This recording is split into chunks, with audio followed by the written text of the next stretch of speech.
Good good morning to welcome Suryapet 7200 news ఛానల్ను like చేసి share చేసి సబ్స్క్రైబ్ చేయండి.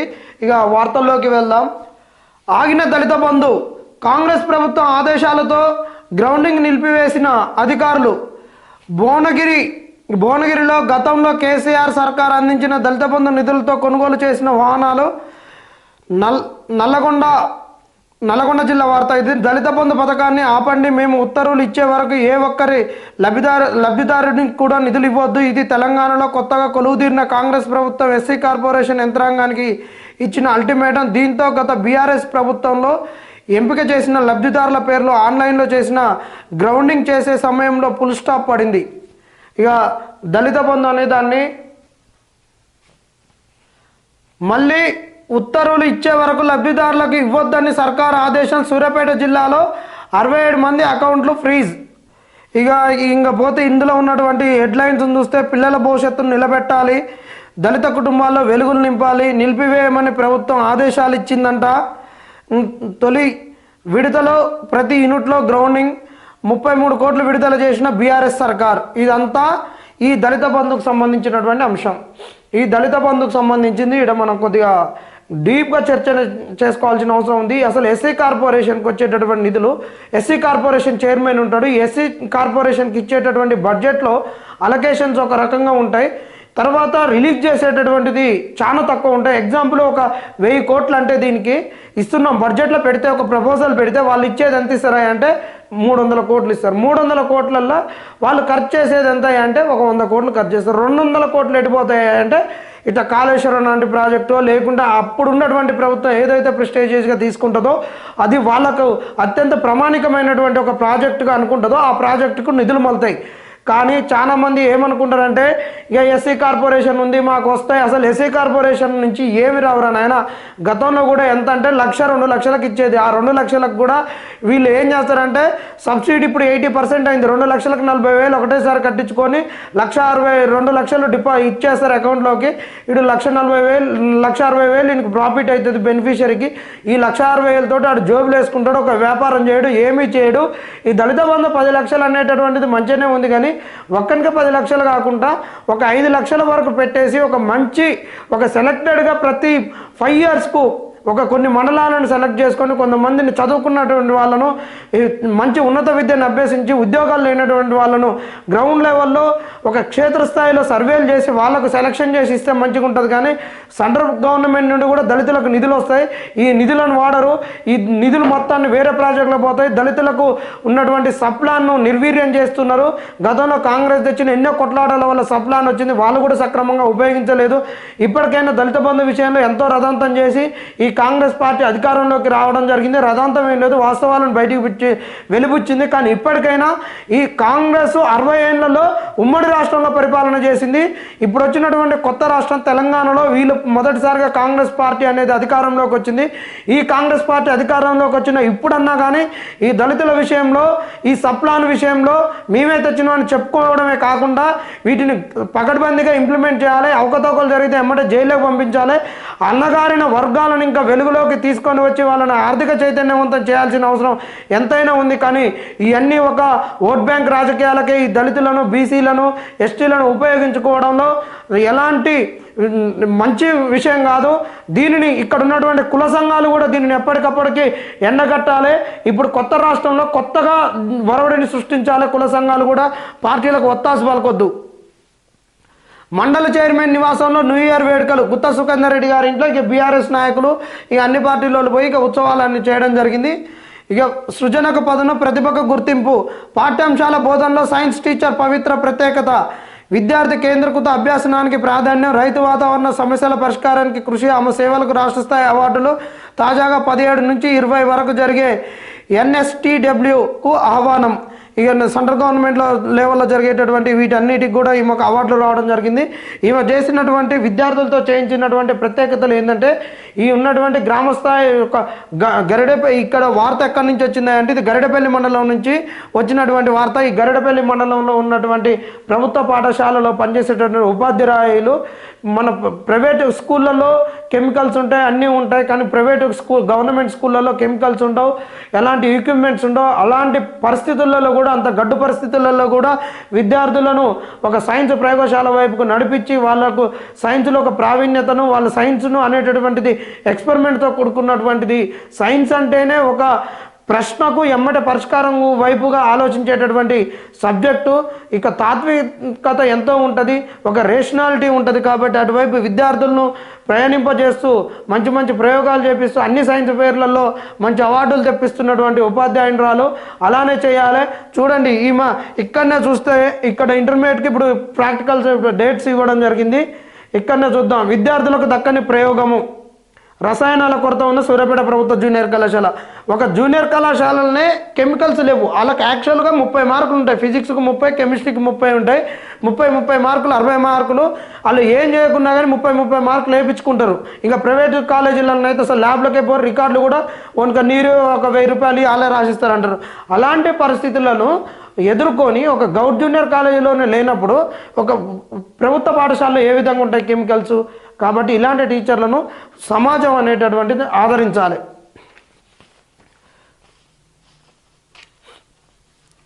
పదేళ్ల అభివృద్ధిపై క్యాలెండర్ ఆవిష్కరణ. నూతన సంవత్సర క్యాలెండర్ను ఆవిష్కరిస్తున్న ఎమ్మెల్యే జగదీశ్వర్ రెడ్డి. సూర్యాపేట బొడ్రాయి బజార్లో 10 ఏళ్లలో మాజీ మంత్రి సూర్యాపేట ఎమ్మెల్యే గుంటగండ్ల జగదీశ్వర్ రెడ్డి చేసిన అభివృద్ధిపైన సూర్యాపేట జిల్లా గ్రంథాలయ సంస్థ డైరెక్టర్, బీఆర్ఎస్ పట్టణ జాయింట్ సెక్రటరీ కల్లెపల్లి మహేశ్వరి దశరథ 2024 సంవత్సరం క్యాలెండర్ను విడుదల చేయడం జరిగింది. బీఆర్ఎస్ ప్రభుత్వం 10 ఏళ్లలో అంటే ఈ తెలంగాణ వచ్చినాక మొదటగా 10 ఏళ్ళు పరిపాలించినటువంటిది బీఆర్ఎస్ ప్రభుత్వం.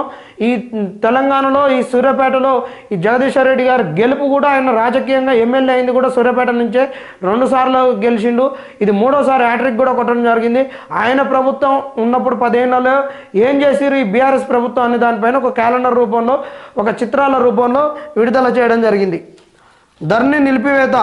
2 రోజులుగా తెరుచుకొని సిటిజన్ లాగిన్ బుక్ కాని స్లాట్లు అయోమయంలో రైతులు. మాడ్యూల్స్ చెక్కింగ్తో తాత్కాలికంగా ఆగిందంటున్న అధికారులు. ఈ ధరణి నిలిపివేత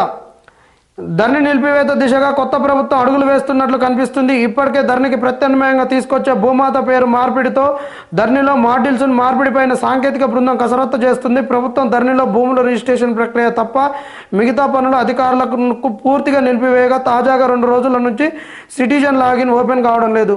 ఇక వీళ్ళు ధరణిలో చాలా అవకతవకలు జరిగినాయని కాంగ్రెస్ పార్టీ ఎన్నికల్లో చెప్పడం జరిగింది. వాస్తవానికి ధరణిలో చాలా లొసుగులు ఉన్నాయి. ఆ లొసుగులు తీస్తే ఇప్పుడు ఉన్నటువంటి బీఆర్ఎస్ వాళ్ళకి దిమ్మ తిరుగుద్ది. ఎందుకంటే బీఆర్ఎస్ వాళ్ళకి వచ్చిందే భూముల రేట్లు పెంచి, భూములతో వచ్చినటువంటి డబ్బులతోటి వీళ్ళంతా చేసింది. కాబట్టి ఈ ధరణిని మార్చి భూమాత అనే వెబ్సైట్ని తీసుకొస్తామన్నారు. అటువైపుగా వెళ్తున్నది కాబట్టి ట్రాన్సిషన్ పీరియడ్ కాబట్టి ఒక వెబ్సైట్ నుంచి ఇంకొక వెబ్సైట్కు మార్పులు చేర్పులు ఇవన్నీ ఉంటాయి. కాబట్టి కొత్త దాంట్లో కొత్త ఫీచర్స్ ఉంటాయి. కాబట్టి కొన్నిటిని ఆపి కొన్ని చేస్తున్నారు. కాబట్టి కొన్ని రోజులు ఇబ్బందులు ఉంటాయి. ఆ ఇబ్బందులను ఓర్చుకోండి. లేదంటే మీరు ఇక ఇన్ని 10 సంవత్సరాలు తిరిగినట్టు ఇంకా ఒక 20 ఏళ్ళు తిరగాల్సి వస్తుంది వాటిల్లో మార్పులు తీసుకురాకపోతే. ఇంకా అత్యంత ముఖ్యమైనటువంటి వార్త ఏంటంటే పెట్రోల్ కోసం క్యూ, ట్యాంకర్ యజమానుల సమ్మె ఎఫెక్టు. వాహనాల డ్రైవర్లు ఏదైనా ప్రమాదానికి కారణమై పారిపోతే హిట్ అండ్ రన్ కేసులో 7 లక్షల రూపాయల జరిమానాతో పాటు 10 ఏళ్ల జైలు శిక్ష విధిస్తామని కేంద్రం చట్టం చేసింది. దానిని నిరసిస్తూ దేశవ్యాప్తంగా ఆయిల్ ట్యాంకర్ల యజమానులు ఆందోళన చేపట్టారు. ఉమ్మడి జిల్లాలోనూ మంగళవారం నిరసనలు జరిగాయి. దీంతో పెట్రోల్, డీజిల్ ట్యాంకర్లకు ఆటంకం ఏర్పడింది. ఈ నేపథ్యంలో పెట్రోల్, డీజిల్ కోసం వాహనదారులు బంకుల వద్ద బారులు తీరారు. అయితే ఏం జరిగిందంటే వీళ్ళు తీసుకొచ్చినటువంటి చట్టం ఇప్పుడు ఏదైతే ఉందో ఇక్కడ ఏదైనా వాహనాలకు ఇప్పుడు డ్రైవర్లు, లారీలు చాలా, ఎందుకంటే వాళ్ళకు చాలా ఇబ్బందులు ఉంటాయి. ఎట్లా ఇబ్బందులు ఉంటాయంటే నిద్ర ఉండదు. వాళ్ళకేమో ఒక టార్గెట్ ఇస్తారు, మీరు ఈ టైంలోనే వస్తేనే మీకు అన్లోడ్ అవుతుంది, లేకుంటే ఇంకా 2 రోజులు ఆగాలి, 3 రోజులు ఆగాలి. పెద్ద కంపెనీలు ఉంటాయి. వాటిలో అన్లోడ్ చేసే దగ్గర వాళ్ళకు చాలా కష్టాలు ఉంటాయి. వీళ్ళు అన్నం తిన్నారు పాపం, వీళ్ళు ఛాయల మీద బతుకుతారు. డ్రైవర్లకు అందరికీ అల్సర్లు ఉంటాయి. వాళ్ళ కుటుంబాలు చాలా దారుణంగా ఉంటాయి. డ్రైవర్ బతికేదే ఒక డీజిల్ మీద బతుకుతాడు. ఇంకా డీజిల్ని కొంత తీసుకొని దాచుకొని బతుకుతాడు. ఆ డీజిల్ రాకుండా డ్రైవర్ బతుకులు బస్ స్టాండే వానికి వచ్చే బద్యం కానీ ఏది కానీ వేస్ట్. అలాంటి ఎన్నో ఒత్తిడులకు తలొగ్గి చేస్తున్నటువంటి వృత్తి డ్రైవర్ వృత్తి. కాబట్టి వాళ్ళు ఇబ్బందులకు గురవుతూ ఆ నిద్ర లేక ఏది లేక కొన్నిసార్లు ఇలాంటి మంచు ఉన్నటువంటి కాలాలలో వీటిలలో యాక్సిడెంట్లు అయితే ఎక్కువ లారీ వాళ్ళకే యాక్సిడెంట్లు అవుతాయి. లారీల మూలంగానే యాక్సిడెంట్లు అయితే మీరు అక్కడ సవరించాల్సింది పోయి ఇక్కడ వాడు యాక్సిడెంట్ చేస్తే దిగుతాడు, వాడిని చంపుతారని దిగుతాడు, దిగి ఉరుకుతాడు. హిట్ అండ్ రన్ అనేటటువంటి హిట్ చేసి నువ్వు ఉరికినావని చెప్పేసి వాళ్ళ మీద కేసులు పెడితే ఎవడు కూడా ఇప్పుడు ఇచ్చేయడం అంటే ఒక యాక్సిడెంట్ అయితే వాడు చస్తాడు కదా, ఎవడు చావాలని కోరుకోడు కదా. కొన్ని ఒత్తిళ్ల వల్ల యాక్సిడెంట్ అవుతాయి. ఇక వాని మీద కూడా కేసులు పెడితే మా పరిస్థితులు ఇట్టున్నాయని చెప్పేసి లారీలో దీనికి ధర్నాకు దిగడం జరిగింది. ఈ ధర్నాకు దిగడంతో ఇదే అదును చేసుకొని ఆయిల్ కంపెనీలు కూడా ఇక డీజిల్ ఉండదు ఏముండదు అని చెప్పేసి ఒక ఉదంతాలు ఫేస్బుక్లలో ట్విట్టర్లలో వాట్సాప్లలో వీటిలలో చక్కర్లు కొట్టడంతో అందరూ నిన్న ఉన్న పనులన్నీ వదిలిపెట్టుకొని ఉన్న బలంగా పోయి ఒక్కొక్కడు పెట్రోల్ మన వాటర్ బాటిల్ తాగే నీళ్ళు బాటిల్ దొరక ఒక్కొక్కడు అయితే 2 లీటర్లు 3 లీటర్ల ఈ స్ప్రైట్ బాటిల్ థమ్స్అప్ బాటిల్ కొనుక్కొని వాటిని కింద పారబోసి థమ్స్అప్ను స్ప్రైట్ని పారబోసి బాటిళ్ళలో కొట్టుకొని పోయినటువంటి సందర్భాలు సూర్యాపేట పట్టణంలో చూడడం జరిగింది. అవన్నీ ఏం లేదు, ప్రతి ఆయిల్ కంపెనీకి కూడా సొంత వెహికల్స్ ఉంటే ఆ వెహికల్స్ తోటి మేము సరఫరా చేస్తాం, ఎలాంటి షార్ట్ ఫాల్ రానియము. ఇక్కడ ఉన్నటువంటి ప్రజానికానికి ఎక్కడ కూడా ఆటంకం కలగకుండా మేము పెట్రోల్ డీజిల్ అందిస్తామని చెప్తున్నారు. ఎందుకంటే ఈరోజు పెట్రోల్ డీజిల్ ఆగితే అసలు మొత్తం వ్యవస్థనే కుంటుపడిపోతుంది. ఇవాళ ఇంటికి ఒక బైక్ ఉంది, ఇంకా ఊళ్ళల్లో కూడా ప్రతి ఊర్లో ట్రాక్టర్ లేనటువంటి ఊరు లేదు. ప్రతి ఊళ్ళో ఒక 100 ట్రాక్టర్ల వరకు ఉన్నది. ఒక 2000 జనాభా ఉన్నటువంటి కార్యక్రమంలో ఇప్పుడు నాట్లు కూడా జరుగుతున్నాయి. కాబట్టి రైతులు కూడా చాలా ఆందోళన జరిగింది. అంత ఆందోళన పడాల్సిన అవసరం లేదు, మీ పనులు మీరు చేసుకోండి. అది గవర్నమెంట్ అనేది దాన్ని హ్యాండిల్ చేస్తూనే ఉంది, ఇబ్బంది పడాల్సిన అవసరం ఏమీ లేదు. ఇక ఆంధ్రజ్యోతికి వస్తే వేతలు నియామకాలకు వినతులు, ఎంపికైన పోస్టింగ్ల కోసం ఎదురుచూపు. ఇక నెల వేతనం వస్తుందనే కుటుంబం గడిచేది కష్టం. అలాంటిది నెలల కొద్ది వేతనం రాకుంటే ఎలా అని కస్తూర్బా పాఠశాలలో పనిచేస్తున్న బోధనేతర సిబ్బంది ఆందోళన చెందుతున్నారు. సంక్రాంతి పండగకైనా వేతనాలు ఇస్తాయా అని ప్రశ్నిస్తున్నారు. ఇది ఇలా ఉండగా 4 నెలలుగా విద్యార్థుల మెస్ బిల్లులు రాకపోవడంతో బంగారం తాకట్టు పెట్టి భోజనం పెడతామని ప్రధాన ఉపాధ్యాయురాలు బోరుమంటుంది. ఇక్కడ వచ్చినటువంటి వార్త ఏంటంటే కస్తూర్బా అనేటటువంటి సెంట్రల్ గవర్నమెంట్ తీసుకొచ్చినటువంటి స్కీమ్ కింద నడుస్తున్నటువంటిది. ఈ కస్తూర్బా స్కూళ్ళల్లో ఓన్లీ మహిళలే మనకు స్కూల్ మధ్యలో పనిచేసినటువంటి విద్యార్థులను తీసుకొచ్చి చదివించడం, అక్కడ మహిళలే ఉంటారు మొత్తం. అక్కడ ఎలాంటి మేల్ టీచర్స్ కూడా ఉండరు. ఈ కస్తూర్బా స్కూల్ అంటేనే ఆగమాగం స్కూళ్ళు. వాళ్ళకు ఒక్కొక్కసారి 6 నెలలు 7 నెలలు సంవత్సరాలకు ఒకసారి జీతాలు ఇస్తారు. మరి అల్ల చేసేటోడు ఎట్టుంటాడు? మరి 6 నెలలు పాల బిల్లు కట్టకుంటే వాళ్ళకి ఆగుతాడా? ఇల్లు రెంట్ కట్టకుంటే ఆగుతారా? మరి వాళ్ళ జీవితాలు ఎట్ట గడుస్తాయి? ఇప్పుడు జనరల్గా ఉద్యోగం అంటేనే ఒక మధ్య తరగతి వ్యాపారం చేసుకోలేనటువంటి వాడు, డబ్బు లేనటువంటి వాడు, చిన్న కుటుంబాలు, ఛిద్రమైన కుటుంబాలు, మా పిల్లలకు ఉద్యోగాలు వస్తే మాకన్నా మంచి భవిష్యత్తు ఉంటుంది, మంచిగా బతుకుతారని చెప్పేసి పిల్లలను చదివిపించి ఉద్యోగాల వైపుకు వాళ్ళని నడుపుతారు. డబ్బున్నోడు ఎవడు ఉద్యోగాల వైపు రాడు. ఏ మంత్రి కానీ ఏ ఎమ్మెల్యే కానీ కొడుకు కానీ ఇక్కడ గవర్నమెంట్ ఉద్యోగులుగా ఉంటారా? ఉంటే గింటే ఏదన్నా అంటే ఐఏఎస్, ఐపీఎస్, ఐఆర్ఎస్. ఎందుకంటే ఐఆర్ఎస్ అంటే ఇన్కమ్ ట్యాక్స్ని అడ్డం పెట్టుకొని అయ్యలమ్మలు సంపాదించినటువంటి ఆస్తులకు ఇన్కమ్ ట్యాక్స్ పంగనామాలు పెట్టి ఈ డబ్బులను విపరీతంగా సంపాదించడం కొరకే వీళ్ళు చేస్తున్నటువంటి ప్రయత్నాలు ఉంటాయి తప్పితే చిన్న చిన్న ఉద్యోగాలు ఎవరు చేయడు. ఆ చితికిపోయినటువంటి కుటుంబాలే ఉద్యోగాలకు వస్తాయి.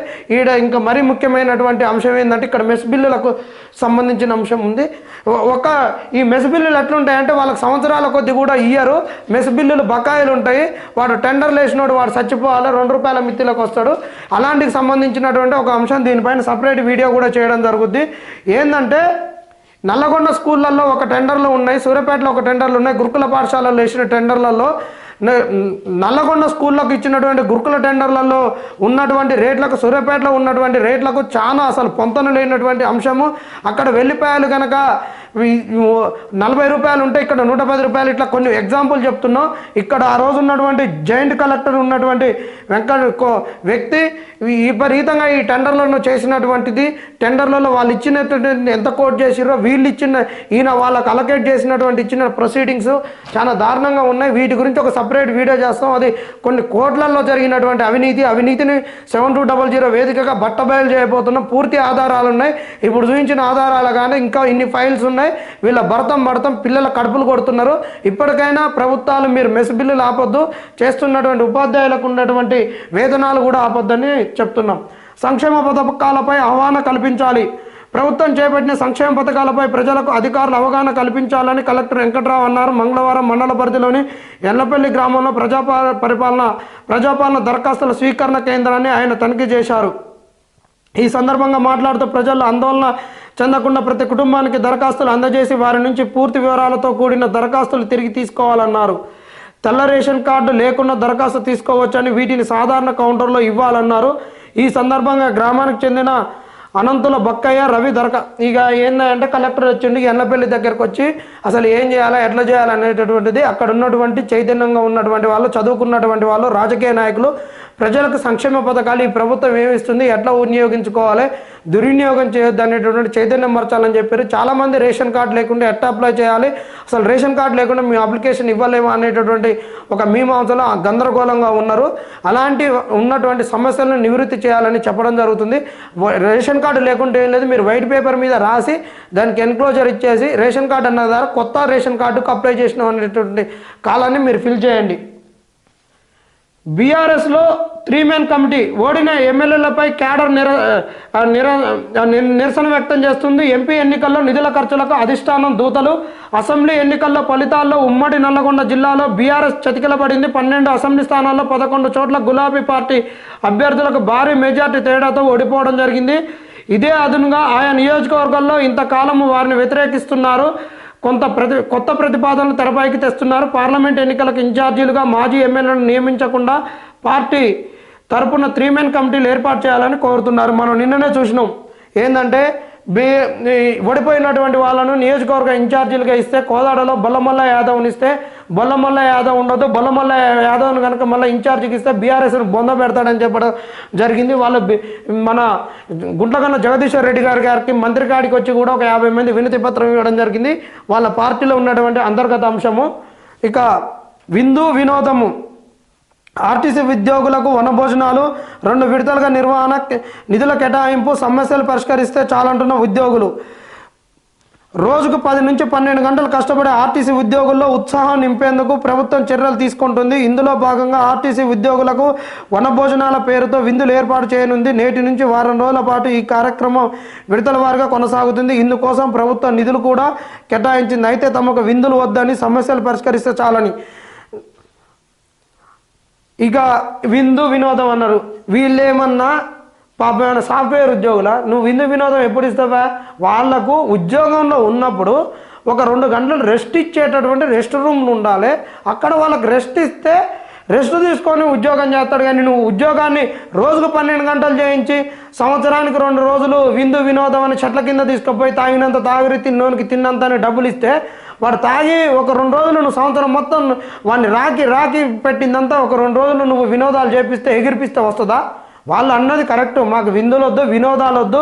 పాపం వాళ్ళ బతుకులు అయితే చాలా దారుణంగా ఉంటాయి. తింతందుకు రెస్ట్ రూమ్లు ఉండవు, వాళ్ళు బస్టాండ్లోకి వస్తే పడుకుంటందుకు ఉండవు, అట్టపెట్టెలు తెచ్చుకొని వేసుకొని పడుకుంటారు, కనీసం వసతులు ఉండవు. ఈ ఆర్టీసీ అనేది కార్పొరేషన్, ఆర్టీసీ కార్పొరేషన్కు కూడా కుదవబెట్టి అప్పులు తేవడం జరిగింది ఆ రోజు డబ్బులు లేకుండా.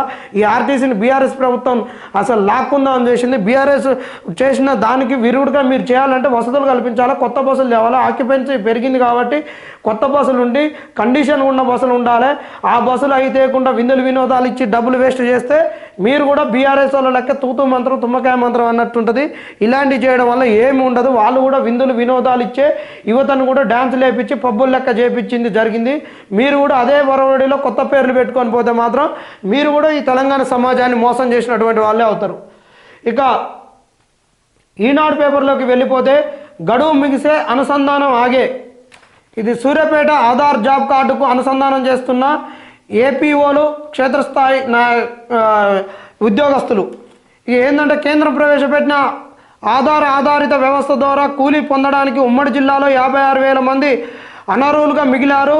గత నెల 31న ఆధార్ లింక్ చేసుకోవడానికి చివరి తేదీగా కేంద్రం ప్రకటించిన కూలీలు పూర్తి స్థాయిలో అనుసంధానం చేసుకోలేకపోయారు. ఇక నుంచి కూలీలకు చెల్లింపులు వారు ఏ బ్యాంకుకు ఆధార్ లింక్ చేసుకున్నారో ఆ బ్యాంకు ఖాతాకే జమ కానున్నాయి. చెల్లింపుల ద్వారా పూర్తిగా బ్యాంకు ఖాతాల ద్వారానే ఉంటాయని చెప్పారు.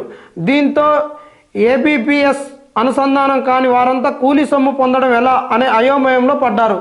ఏంటంటే ఈ ఉపాధి హామీ పథకానికి సంబంధించినటువంటి అంశము, ఈ ప్రతిదానికి ఆధార్ లింకు, దీన్ని ఎప్పుడు వచ్చినప్పుడు గడబడ చేయకండి దయచేసి. ఏంటంటే ఇప్పుడు రేషన్ కార్డ్ మన గ్యాస్ ఉంది, గ్యాస్ ఏజెన్సీలు తప్పకుండా వాళ్ళు ఎటుపోతుందని ట్రాక్ చేయడానికి, వాడుకుంటుండే ఎవరు తీసుకుంటుంది ఏందని చేయడానికి, వాళ్ళకు వచ్చేటటువంటి డైరెక్ట్ క్యాష్ బెనిఫిట్ ట్రాన్స్ఫర్ చేయడానికి అన్నిటికి కూడా ఆధార్ లింక్ చేపిస్తారు. ఆ కంపెనీలు ఆధార్ లింక్ చేయడానికి పక్కన పడేసి ఈరోజు 6 గ్యారంటీల స్కీము ప్రజాపాలన వచ్చినప్పుడే మీరు రారని చెప్పేసి వాళ్ళకు ఖచ్చితంగా ఇప్పుడు చేసుకుంటుండే మీకు ఆధార్ లింక్ అవుతుంది, లేకుండా మీకు 6 గ్యారంటీలు రావు, గ్యాస్కు రావాల్సిన సబ్సిడీ రాదని చెప్పేసి వాళ్ళను బారులు తీరిపించి పనులు పక్కన పెట్టించి వాళ్ళు వచ్చిన వాళ్ళకు 200 రూపాయలకు మనకు లైటరు, పైపులు, రెగ్యులేటర్లు ఇవన్నీ అంటగడుతున్నారు. ఎప్పుడైనా కానీ ప్రతి దానికి ఏదైనా ఒక గవర్నమెంట్ స్కీమ్ చేసినప్పుడు అప్పుడే అప్లికేషన్ ఫామ్లోనే ఆధార్ నెంబర్ తీసుకోండి. మళ్ళీ సపరేట్ ఆధార్ లింక్ ఇన్ని రోజులు ఏం చేసిరా? ఆధార్ లింక్ ఎప్పుడు చేయించుకోవచ్చుగా, కొన్ని సంవత్సరాలు. ఆధార్ ఎప్పుడు వచ్చింది? 2013-14 నుంచి యాక్టివ్గా పనిచేస్తుంది మంచిగా, 12 వస్తే. ఇన్ని రోజులు ఆధార్ లింక్ చేయకుండా ఇప్పుడైనా ఒక డెడ్ లైన్లు ఎప్పుడు పెట్టకరు. అదొక నిరంతర ప్రక్రియ. డెడ్ లైన్ ఎట్టు ఉంటుంది? కొత్తగా వచ్చినోడు 18 ఏళ్ళు నిన్నోడు, ఏ పని లేనోడు, 20 ఏళ్ళ వయసు ఉన్నోడు వాడి జాబ్ కార్డు తీసుకుంటాడు. అప్పుడు ఆయనకి ఆధార్ మళ్ళీ వానికి ఒక 10 ఏళ్ళు అయినాక 5 ఏళ్ళు అయినాక తీసుకుంటారా? ఈ నిరంతర ప్రక్రియని డెడ్ లైన్లు పెట్టి చేసి ప్రజలను అయోమయానికి గురి చేయొద్దు. విద్యార్థులకు దక్కని ప్రయోగం ఇంతకుముందు మనం చెప్పుకున్నటువంటిది. ఇక రసాయనాల కొరత ఉన్న సూర్యాపేట జూనియర్ కళాశాల ఇంటర్మీడియట్ ఎగ్జామ్ డేట్లు అనేది ప్రకటించడం జరిగింది. ఫిబ్రవరి 18 నుంచి ఇంటర్మీడియట్ ఎగ్జామ్స్లు, ఇంటర్మీడియట్ 18 నుంచి మెయిన్ ఎగ్జామ్స్ అన్నప్పుడు ఈ ప్రాక్టికల్ ఇవన్నీ ఉంటాయి కాబట్టి ప్రాక్టికల్ ఎగ్జామ్స్ ఇంకా వాళ్ళకు పాఠ్య పుస్తకాలే రాక చాలా రోజులు ఇబ్బంది పడడం జరిగింది. ఇలాంటివి లేకుండా ఇప్పుడు ఈ ప్రభుత్వమైన ఇక్కడ ప్రభుత్వానికి మేము విన్నమించేటటువంటి ఒక అభ్యర్థన ఏంటంటే, తెలంగాణ సమాజం తరఫున విద్యా వ్యవస్థకు మీరు ప్రయారిటీ ఇవ్వండి, విద్యా వ్యవస్థ కేటాయించిన నిధులను ఇవ్వండి. ఈ 10 ఏళ్ల కాలంలో అతి తక్కువగా 29 రాష్ట్రాలలో విద్యకు కేటాయించినటువంటి బడ్జెట్ అలొకేషన్ తక్కువ కేటాయించిన రాష్ట్రం ఏదైనా ఉందంటే అదొక తెలంగాణ రాష్ట్రమే. తెలంగాణలో బీఆర్ఎస్ ప్రభుత్వం 10 ఏళ్ళు విద్యను పక్కదారి పట్టించింది. కానీ ఇప్పుడు వచ్చినటువంటి కాంగ్రెస్ ప్రభుత్వం అలా చేయకుండా ఈ జూనియర్ కాలేజీలను, గవర్నమెంట్ స్కూళ్ళను అన్నిటినీ ఒక కొత్తగా మీరు కొత్త వరవడిని తీసుకొని వచ్చి ఎమ్మటే జూన్లోనే పాఠ్యపుస్తకాలు రావాలి, కెమికల్స్ రావాలి, అన్నీ రావాలి, వాళ్ళకు డ్రెస్సులు రావాలి, అన్నీ ఉండాలి. మీకు రావాల్సినటువంటి లిక్కర్ నోటిఫికేషన్ లేటు కావు, మీకు ఎమ్మెల్యేలకు కావాల్సినటువంటి పింఛన్లు లేటు కావు, మీకు కావాల్సిన జీతభత్యాలు లేటు కావు, మీకు వచ్చేటటువంటి అలవెన్సులు లేటు కావు, ఏవి కావు. కానీ ఒక బీదోడు చదువుకుంటున్న పాఠశాలలో అన్ని అరకొర వసతులతో ఉంటాయి. వీళ్ళకిచ్చే బడ్జెట్ మాత్రం ఉండవు. పేపర్ల మీద పెద్ద పెద్ద తాటికాయల అక్షరాలతో రాస్తారు. ఇలాంటి ఈ ప్రభుత్వం ఈ తెలంగాణలో ఫస్ట్ ఏర్పడ్డ కాంగ్రెస్ ప్రభుత్వం కాబట్టి అలాంటి చేయొద్దు. కాంగ్రెస్ అంటేనే కంగారు అనేటటువంటిది ఈ ఎన్నికల ప్రచారంలో జరిగింది. గతంలో కూడా అనుభవాలు కొన్ని ఉన్నాయి. ఈరోజు మీకు కాంగ్రెస్కి ఇచ్చిన అధికారం ఏంటంటే మీరు విద్యకు మంచి ఒక అవకాశం కల్పిస్తారని దాంతో ఇచ్చారు. ఆ నమ్మకాన్ని మీరు ఒమ్ము చేసుకోవద్దు.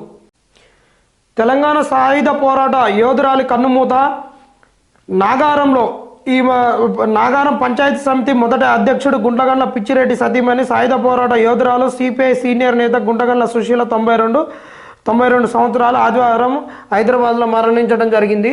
మొదటి తరము స్వతంత్ర ఉద్యమంలో పాల్గొని ఈ తెలంగాణ సాయుధ పోరాటంలో పాల్గొన్నటువంటి మొదటి తరము నాయకులు అందరూ ఈ మధ్యకాలంలో కాలం చేయడం జరుగుతుంది. మల్లు స్వరాజ్యం గారు కూడా గత 2 ఏళ్ల కిందనే కన్నుమూయడం జరిగింది.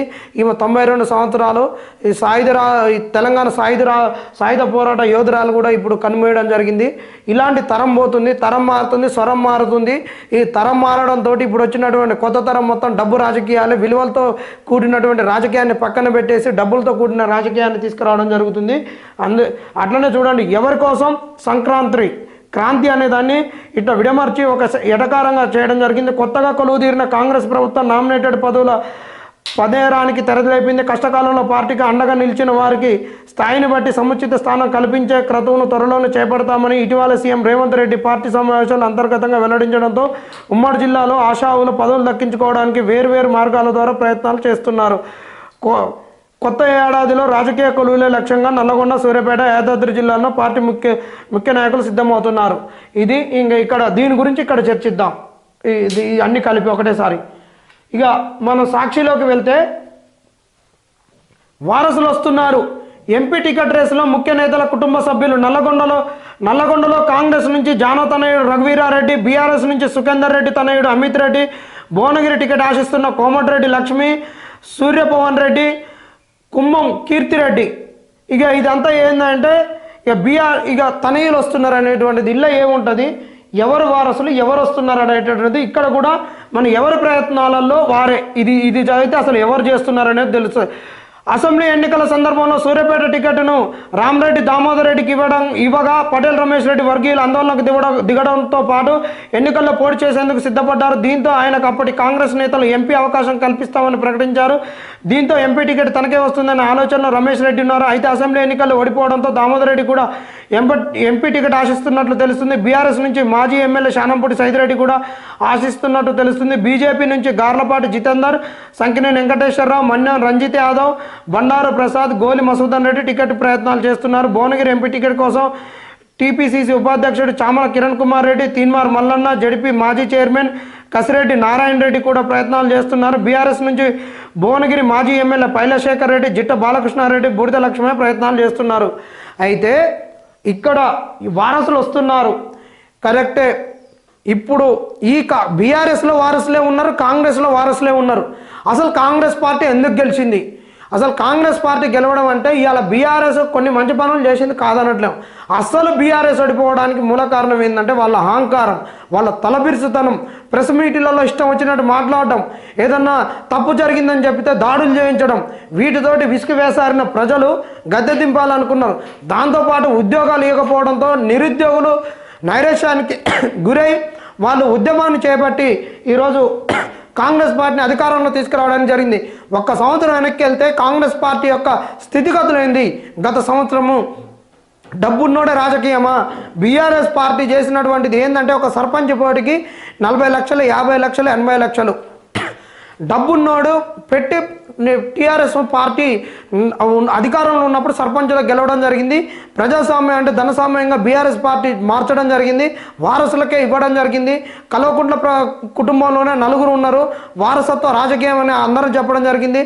4 కోట్ల ప్రజలు కాదు, 4 కల్వకుంట్లోళ్ళు, హరీష్ రావు, కేటీఆర్, కల్వకుంట్ల కవిత, సంతోష్ రావు, వీళ్ళందరే తెలంగాణ అంటే అనేటటువంటి నినాదంతో ఆ ట్యాగ్ లైన్ తోటి నిరుద్యోగులు ప్రచారం చేయడం జరిగింది.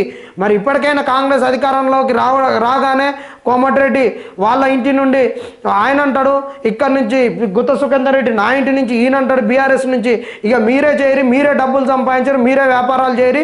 ఒక్కొక్క ఆయన ఎవడేం చేసిండా, మీ ఆస్తులు ఎన్నా, మీరు ఎమ్మెల్యేలు కాగానే మీకు ఒకటి రాజకీయంలో మీరు వచ్చేది ఏంటంటే మీ ఫైల్ మూవ్ కావడానికి, మీకు కావాల్సినటువంటి ఆస్తులు పెరగడానికి, మీకు కావాల్సినటువంటి కాంట్రాక్టులు, కన్స్ట్రక్షన్లో కాంట్రాక్టులు తెచ్చుకుంటారు. అదే మీకు ఎమ్మెల్యే పదవులు, ఎంపీ పదవులు పక్కన పెట్టండి, మీకు కాంట్రాక్టులు రావట్లేవని పార్టీలు మారుతారు, మీకు కాంట్రాక్టులు రావట్లేవని రాజీనామాలు డ్రామాలు ఆడతారు. మీకు ఒక్కసారి పదవి పోయేసరికి కాంట్రాక్టులు రావట్లేవని మీకు మైండ్ బ్లాక్ అయిపోయి ఇళ్ళలో కూర్చొని ఉంటారు. ఇవాళ మీకు అదే పదవులు లేకుండా మీకు కాంట్రాక్టులు వస్తాయి, మీరు ఇన్ని కోట్లకు పడగలెత్తుతారా? బీదోడు ఎదగొద్దా రాజకీయంగా? బీదోనికి డబ్బులు ఉంటేనే రాజకీయం అనేటటువంటిది. మీరు రాజకీయంగా మీరు పదవులు పొంది లబ్ధి పొంది మీరు కాంట్రాక్టులు తెచ్చుకొని ఆ కాంట్రాక్టుల ద్వారా వచ్చినటువంటి డబ్బులతోటి ఇవాళ ప్రజాస్వామ్యాన్ని కూని చేస్తారు.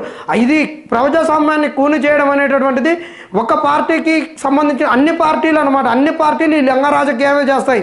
ఇకపోతే కాంగ్రెస్ వాళ్ళు ఉన్నారు, నాయన ఈ బీఆర్ఎస్ వాడన్నా ఎన్నికల్లో 2 సార్లు 3 సార్లు ఉద్యమంలో పాల్గొన్నటువంటి వాళ్ళకు ఎమ్మెల్యే టికెట్ ఇచ్చారు. కాంగ్రెస్ వాడు ఒక్కనికన్నా ఎమ్మెల్యే టికెట్ ఇచ్చిందా? ఉద్యమకారునికి ఎవరికి ఇచ్చారు?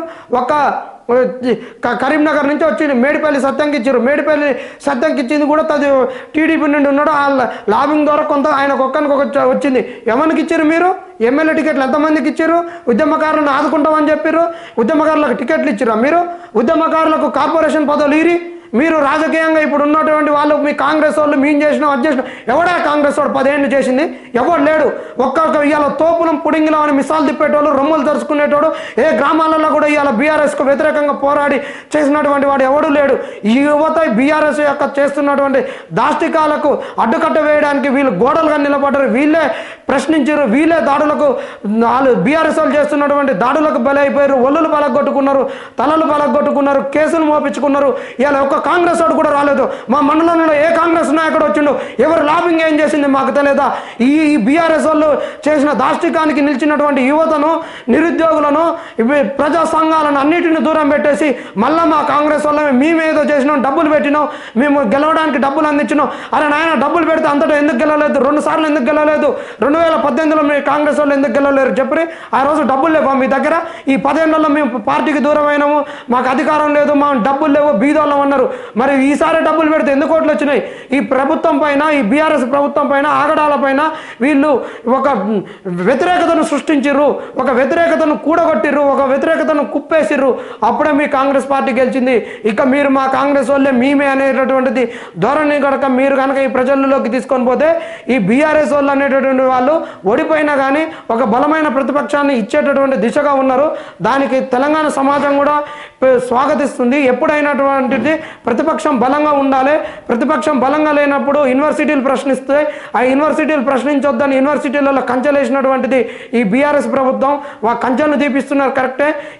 ఇక్కడ మిమ్మల్ని అధికారంలోకి తీసుకొచ్చినటువంటి వాళ్ళు కొత్త తరాన్ని మీరు ఇంజెక్ట్ చేయండి రాజకీయాలలోకి, వాళ్ళని చేయండి. కానీ కాంగ్రెస్ వల్ల మాకు డబ్బులు ఉన్న వాళ్ళకి, మా కుటుంబాలకంటే మాత్రం మీ పని కూడా అయిపోతుంది.